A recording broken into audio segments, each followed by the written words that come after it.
is a contribution from the University of Wisconsin, Milwaukee. Authors are Hong Chen and Professor Fripiat. Joe Fripiat will give the paper.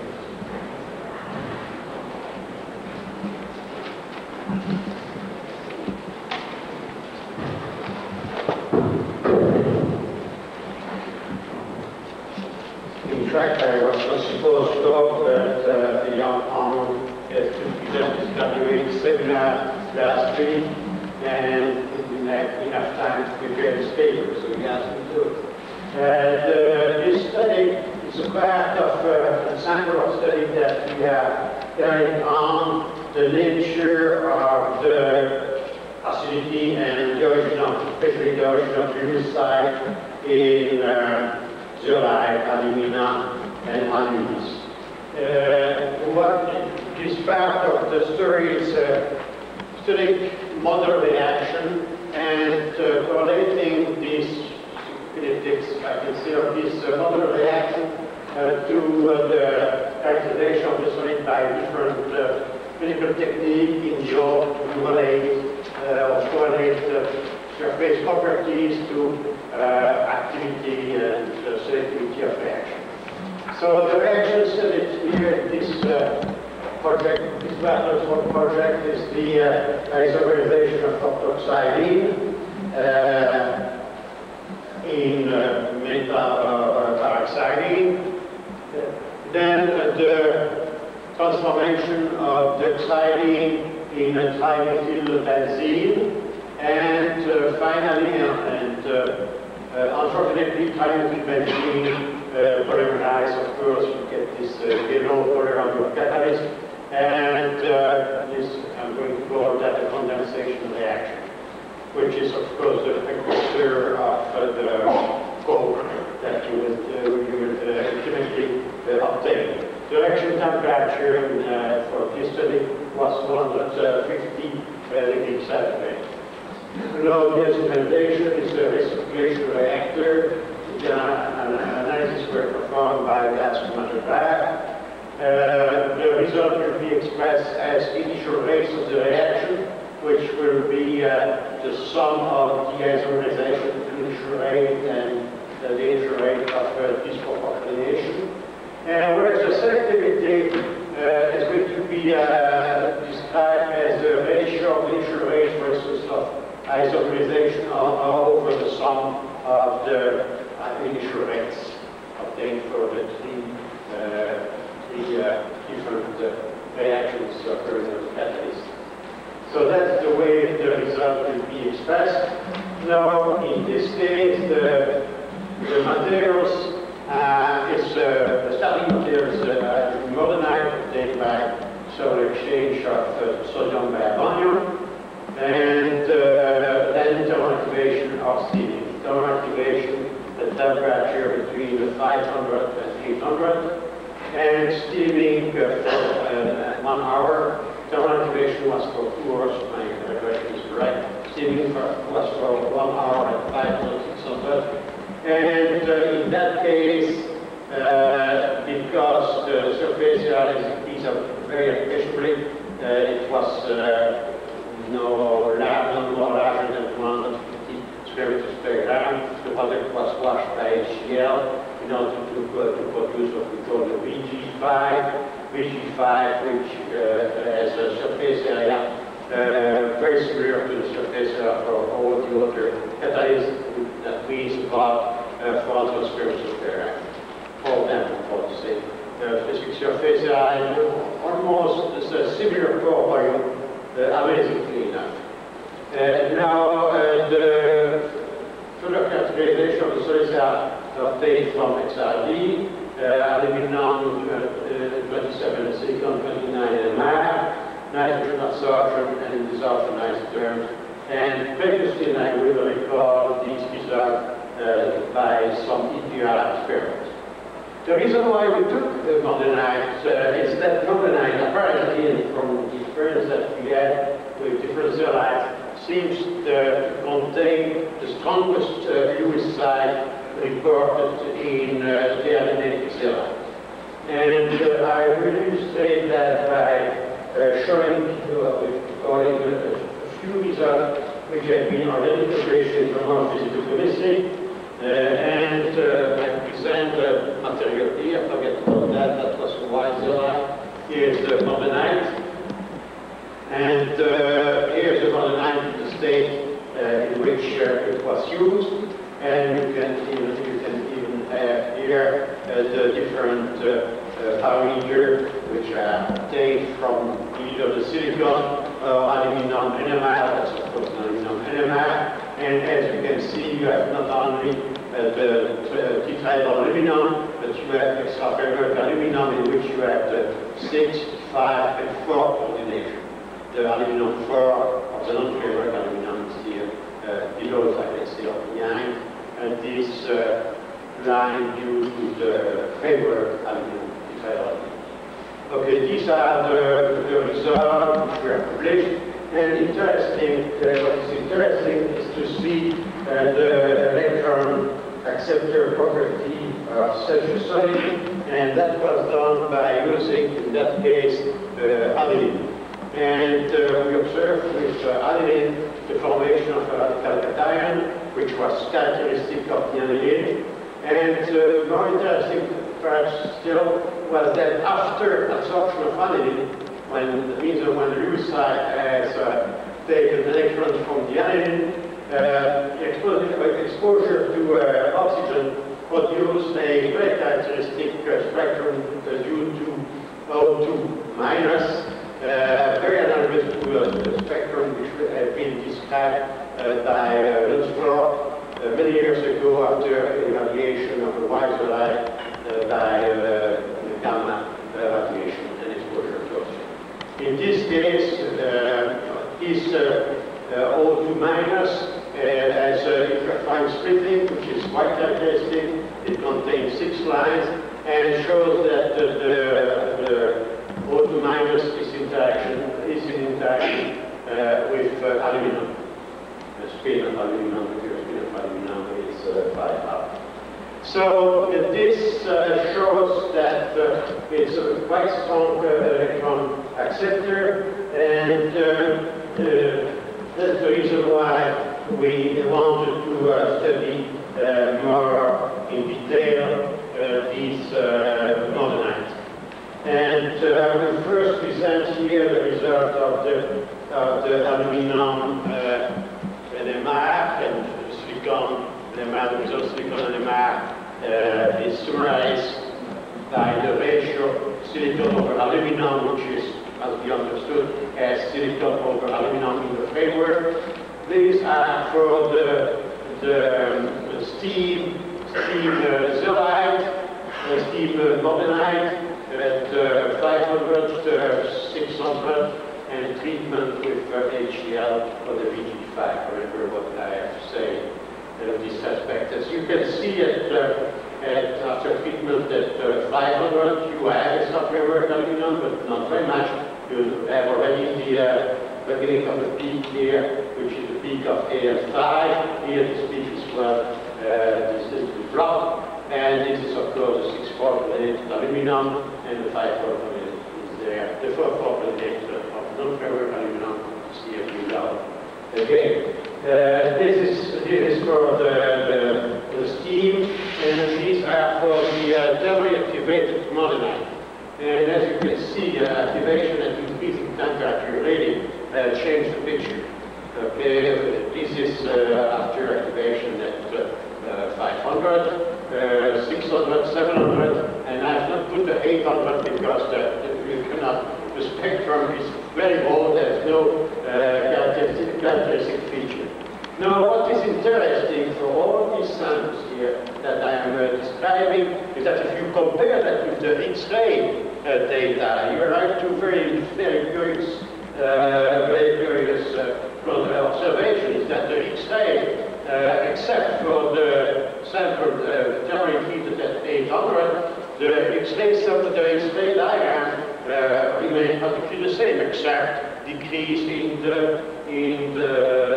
intensity of the line by about 50% perhaps, but still you observe very well the crystallity seems still to be there. And it's not only, as I say, for the VG2-800, that means the sample tips at 800, that you start saying the deep effect on spacing, for instance.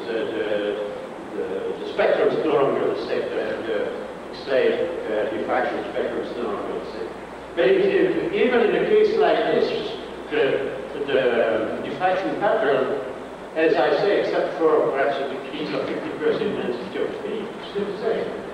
Okay, so that's the kind of material that we have studied, and of course, the major objection when you look at a NMR spectrum like this is to say, okay, you see the aluminum in the bulb, you don't see the aluminum on the surface.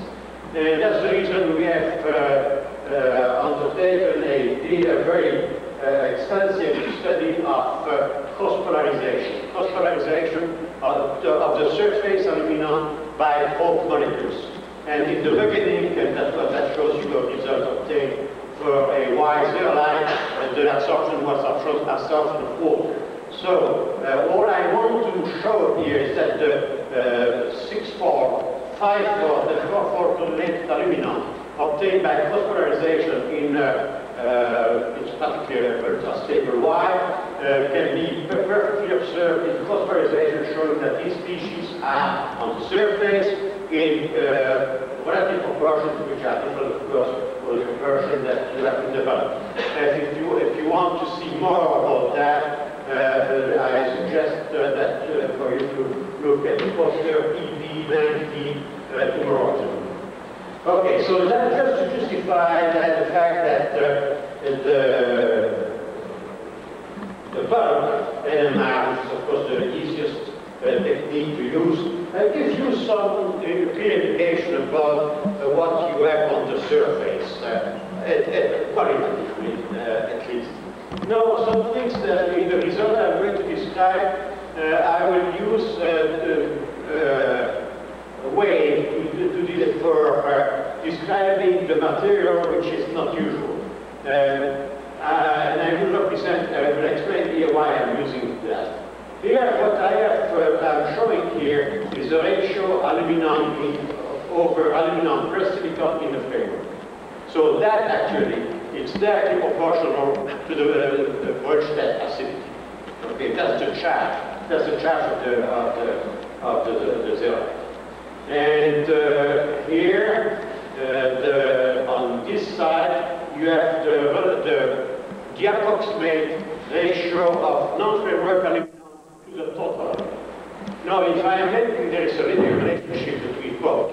If I want to condense, in some extent, the two indications, the two information, I can make the ratio of the total aluminum in a non-framework to this charge of the zero line. In doing that, what I am doing is in some way represent a number which should be proportional to the ratio of the Lewis to the Brønsted size.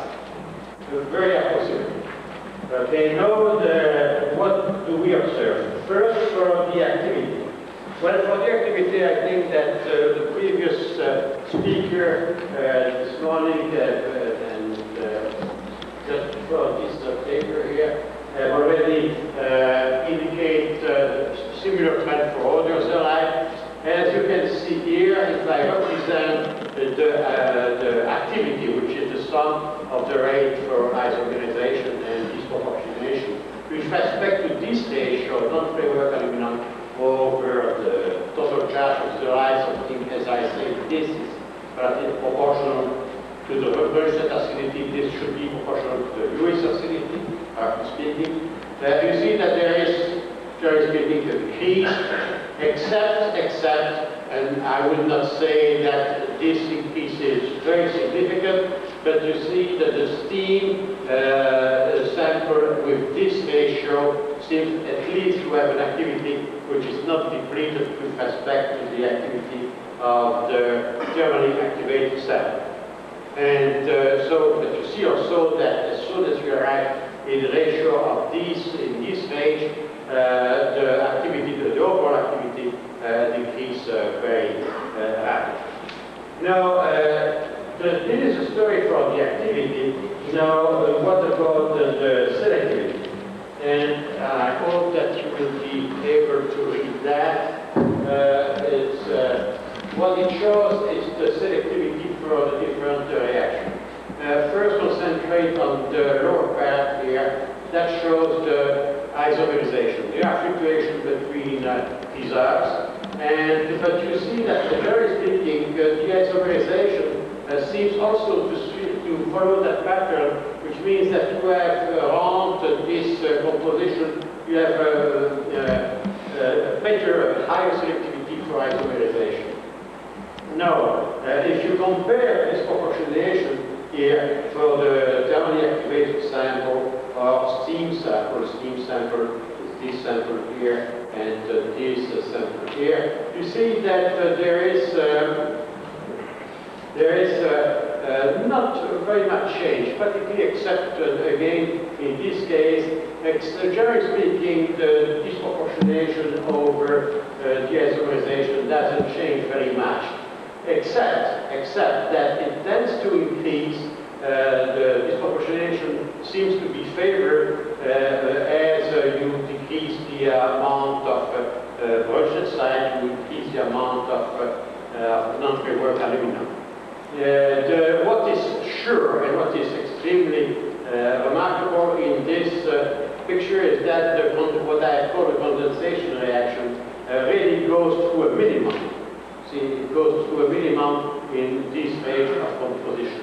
So it is for sure that the ratio of framework to non-framework aluminum, or the ratio of non-framework to the total charge of the xylene, plays an important role, not only in the activity but also on the selectivity of this reaction. As I say, the non-framework aluminum favoring the reactions which are not the isomerization, right? Isomerization. So,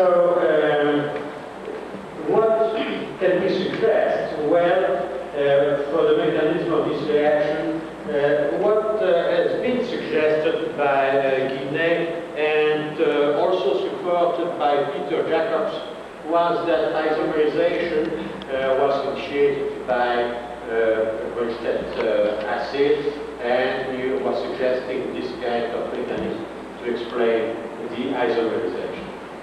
Okay, fine. And I think that the result that we have support the idea that the isomerization is probably promoted by Broglie acidity. And now, if we look at this proportionation, then it's another story, because that's again what has been suggested by Guinet and again supported by Peter Jacobs. There's a kind of intermediate that, according to them, is necessary for getting the formation of toluene, of course, and of trimethylbenzene. What the problem here is that from our result, we can suggest that this reaction can occur as well on Lewis side. This reaction doesn't require Broglie acidity, but require probably Lewis acidity. It doesn't exclude that Broglie acidity can play a role here also, but from our result, we would favor the idea that this part and of course, the formation, the condensation of trimethylbenzene, polymerization, is triggered by the Lewis acidity. So that's what I wanted to explain today. And here are some of the references that have been used in this presentation. The paper I was referring to in Journal of Physical Chemistry is this paper here. Thank you for your attention.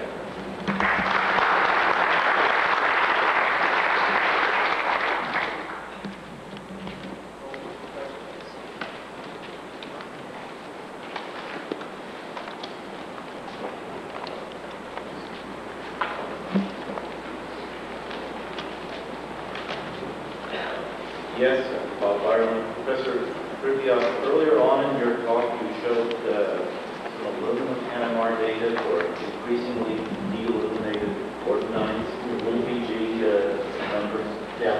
And if I remember correctly, as the level of de-illumination increased, there was a band at perhaps roughly 30 parts per million, 55 to 35, which kept growing and actually seemed to dominate the spectrum for the most illuminated material, which I believe had a framework ratio of 15 to 1. That's these slides.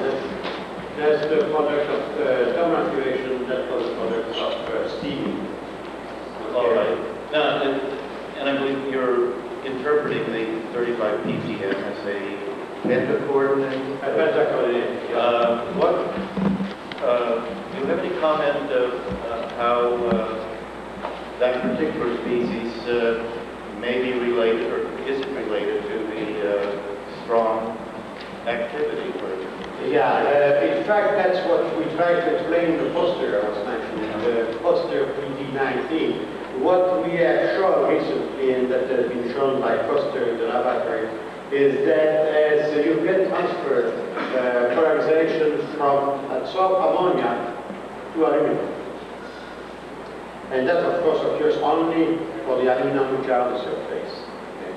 And when you do that, of course, to do that, you need a lot of precautions. The sample must be in pH vial. The sample has been heated at 800 degrees under high vacuum, transferred under high vacuum in a small vial, sealed. The small vial must be able to stand acceleration, which are corresponding to rotation speed, spinning rate of 13 kHz, etc., etc. When all these things have been achieved, and that you can transfer the polarization from ammonia to aluminum, then you see something which are things which are very curious. And what, in summary, what you see is that probably the aluminum 5 is the precursor of a very disturbed site, which is probably betrayal, but very disturbed. And this site, it's at 50 ppm, which is very low, 49 ppm. And amazingly enough, in early work by Samuelson and Lipna, I don't have the reference here, but I can find it easily for you if you want. Samuelson and Lipna, when they start studying the degradation of aluminum I think it was on the Y zeolite, they showed that on the allegation, they have shown that in this zeolite there was a peak probably at 50 ppm. But you get exactly that by phosphorization, and this peak we think really is really an important peak, and it seems to, the precursor seems to be the aluminum 5. So that's the aluminum 5 is not per se an active center. It's a precursor of a structure which seems to be active. A precursor? A precursor, which means that from thermal treatment, it can lose, for instance, H2O, coordinated H2O, or something like this, and then be really active. It's a little bit in one of the representation that Denise had shown this morning, in one of your transparency, I think at the end, you were showing the different possibilities, and this one possibility that you were mentioning, showing an aluminum 5, and then you call B, I think it was aluminum 5 and B, and if you remove the B, you got a tetrahedral, which is extremely distorted. That's all I can say so far. Peter Clark from the University of Calgary. I was wondering about your mechanism for disproportionation. It seemed a bit tortuous, and I wanted to just inquire as to whether ipsoprotonation by a Bronsted site of one of the methyl groups of xylene and subsequent loss of a methyl carbocation to the surface could account for the same observations followed, of course, by methylation to form acetylene. I wonder if you have any thoughts on that. You mean this part here? Yes. What I'm suggesting is that a proton adds to the ipso site, in other words, a substituent, and then loss of a methyl carbocation to the zeolite, followed by methylation of another xylene molecule. Well, first, as I mentioned here, this is a mechanism proposed by Guinet and by Jacobs, okay? They suggested that. And Jacobs apparently support the suggestion of Guinet. That's the first thing. I have not invented this mechanism, okay? It's their mechanism. All I say is that what I believe from our data, this mechanism can be also supported by our data for the isomerization. As long as isomerization is concerned, as far as it's concerned, that it's possible. It's not in contradiction with what we observe. Now, this, I would not say is not in contradiction either, but it can as well be explained by the formation by the fact that we have Lewisite and therefore electron withdrawing center. Now, what is your question exactly? I am not sure that I am answering. Okay, well, I'm just making another suggestion. I'm not trying to indicate that what you've got is incorrect, just putting forward another mechanism, which is addition of a proton at the ipso position, in other words, at the substituent. Yeah. Loss of a methyl carbocation to the surface and subsequent methylation of another molecule. Maybe. Maybe.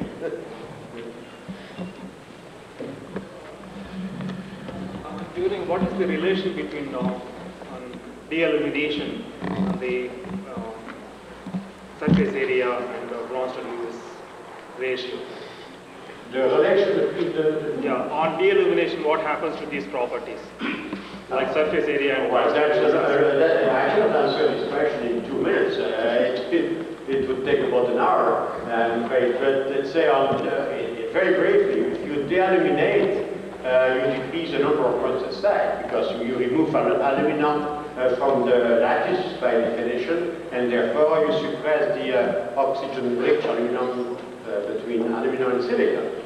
And then what you do, you create small aluminum debris particles called as you want, which are most probably in the core. There have been several speculations about that. And I think that probably the most important part is a kind of synergy between the Bronsted side, which are on the lattice, and the Lewis side, which are on this debris. But that's a personal viewpoint, and I cannot support that so far by current data. And another thing, how do you account for the polymerization inside the pores? Is there any... well, you observe it. I mean, it's a fact. You have a kind of polymerization. Yellow product which force and progressive reaction, and we never have analyzed that. It's there, but it has been mentioned by many people. It has been observed by many people. Do you think it is the polymerization reaction is occurring on the outside the pores? Personally, I don't know. I think that if you have a question, one of the older should answer is Vladimir Brugger should answer. He knows better than I do. But that's what people say. It's a kind of reaction that occurs. And I think well, you see, I mean, you see this. It's a oily product that you get finally in the. One last question. When you comment on your suggestion that this disproportionation is catalyzed by Lewis, I cannot rule it out at all, but I do know in catalysts that do not have Lewis sites, the disproportionation rate is qualitatively proportional to the number of Bronsted sites. So at least the Bronsted mechanism can exist. Yeah, well, that's what Guinet. So you agree with Guinet. All I have to say is that that's possible. But if you look now, the reason why I thought about it is the fact that it seems that you have a composition for which that goes to a maximum. Okay, and in this composition you have apparently more Lewis sites and very strong Lewis sites. That's